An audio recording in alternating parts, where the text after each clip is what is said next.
about a hop down memory lane with me? I made no notes on this, so I have no idea where this is going to go, but I hope you enjoy the trip with me.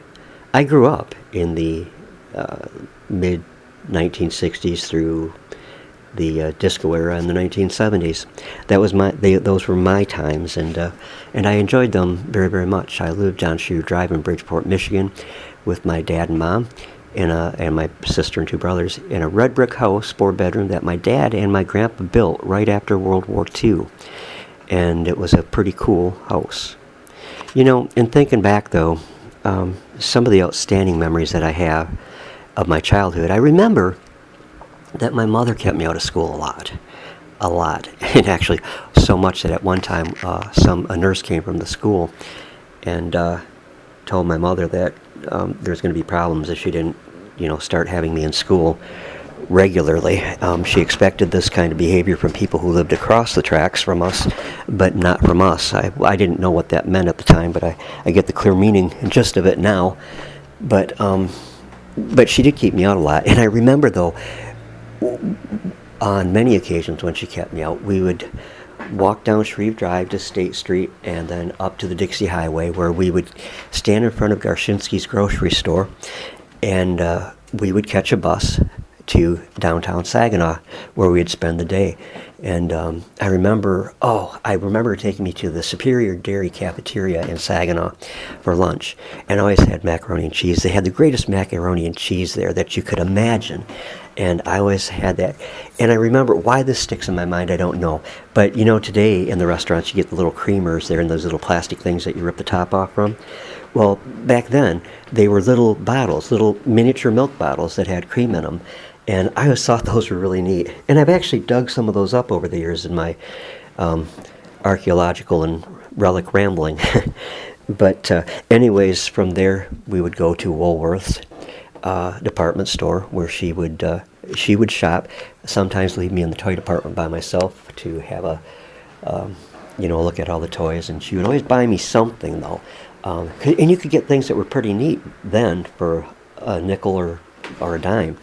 And so I don't remember particularly what she bought me, but I remember having fun there. And then I'd always look at the pet department there, where they had turtles, and what they did to them now is considered cruelty, but back then it wasn't. The turtles had hand-painted scenes on their shells. I never got one of the hand-painted ones, but I remember on a couple occasions she bought me a plastic dish. It had a little ramp in the center that went up where you could put food, and you'd fill it with water, and then the ramp and food would stay out of the water, and then she'd get me a turtle, and those were really cool. I don't remember them living very long, unfortunately, but unfortunately for them, but they were pretty neat, really pretty neat. And and then we would catch the bus back and be home by the time my sister and brothers got out of school and my dad came home from work. I don't think he knew all the times that she kept me home. I remember one time she kept me home after school was out. She wanted me to go with her to the IGA store on the Dixie Highway. So Dad drove us over there, and I went in with her, and there's my school teacher, Mrs. Butler. I don't know how that came to mind, but that was her name, Mrs. Butler. And she was a kind person. She was really neat. But I was embarrassed because I had been out of school that whole day, and here I am out now looking like I'm feeling fine and shopping with my mom. And she just said hi to me and hoped that I was feeling well. And the next day in school, she embarrassed me so because at the start of the day she said, "Mr. Morrison, come on up here for a minute." And I think this is like 4th grade. And she picked me up and she sat me on her lap and she said, in front of all the other kids, she said, "Now, you were really embarrassed yesterday, weren't you?" And I said, "Yeah." And I was really embarrassed then, too. But I don't remember her point, other than maybe it was to embarrass me so that I would be in school. But I was also in Mrs. Butler's class. I remember recess time, because my mom, she was a good woman. I mean, she really was. She was a good mom. But she was grossly overprotective with me. I mean, and she wrote notes every day for me to be kept inside during recess time. She didn't want me going out and playing, thinking I was going to get hurt, like any other kid. Bumps and bruises are part of being a kid, right?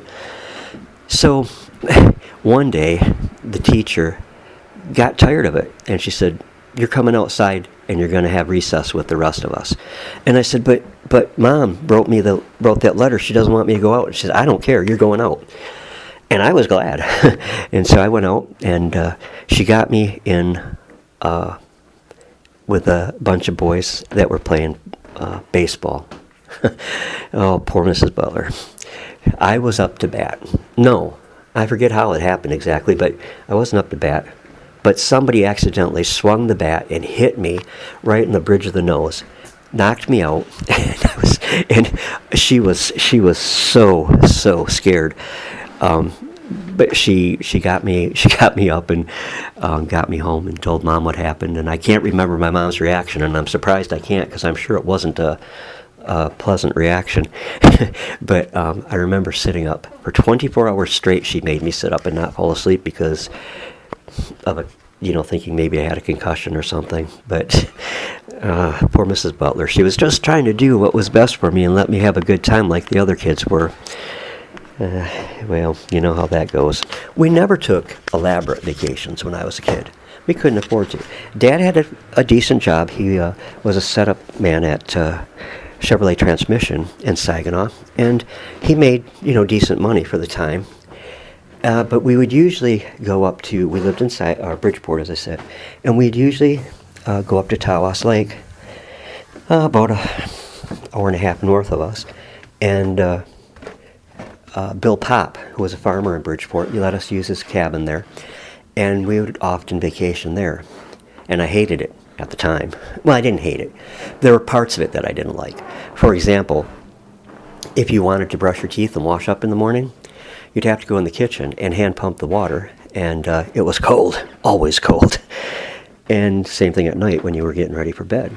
If you had to use the restroom, it was a little building out behind the cottage, and it was odoriferous, an unpleasant smell, to say the least.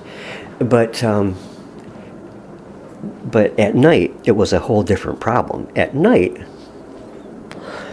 we had chamber pots at that cottage. And if you don't know what a chamber pot is, it's a pot that's slid under the bed, and if you have to pee or do number 2, you used one of the pots. I have a particularly horrifying memory of one of those chamber pots. It was a metal one. And if you've ever sat on one, I don't mean any pun intended, but they're a real pain in the ass. I woke up in the middle of the night, and I was sleeping in a room by myself.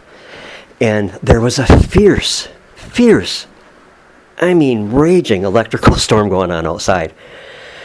And I don't know why, but I took the chamber pot out into the dark kitchen. And there were big windows on the one end of the kitchen. You could see the lightning flashing and the thunder rumbling, and it just reminded me of the agony that was going on in my stomach. But at any rate, that's where I decided to sit on the chamber pot. I didn't think anybody would come across me there. And nobody did.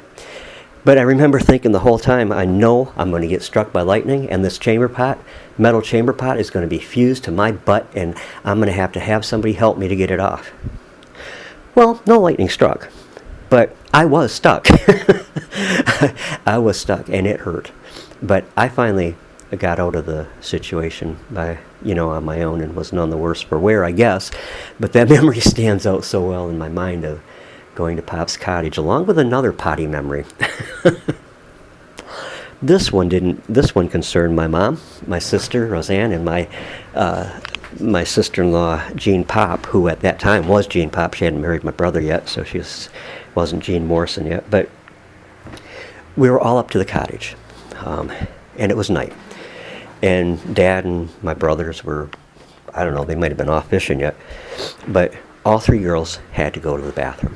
And none of them wanted to go out to the outhouse, and it wasn't late, and they for some reason didn't want to use the chamber pots, I guess.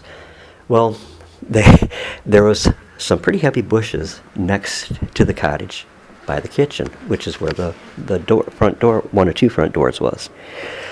So their plan was to sneak out, get in the bushes, do what they had to do, and come back in. And I thought, could I make some chaos? Because even though we didn't have running water, and the stove was a wood-burning stove, we did have electricity, and we did have outside lights. And to my 12-year-old mind, I saw an awesome opportunity. So I waited till they got out there, and I figured they were reasonably well into doing what they had to do. And I turned on the porch light. I will never forget the screams that came from them. Never. They screamed and they came rushing into the house. And I never, ever saw the reaction of anger on their faces like I saw that night. But it didn't last long because I busted out laughing and they busted out laughing then. And it was funny in retrospect, but I never lived that down. One of those so special memories, yes. Well, I'm going to stop here. There are other vacations I want to tell you about, but perhaps in the near future I'll do another one of these little rememberings with you. Thank you for listening. Thank you for stopping by. Please like and subscribe if you did, and God bless.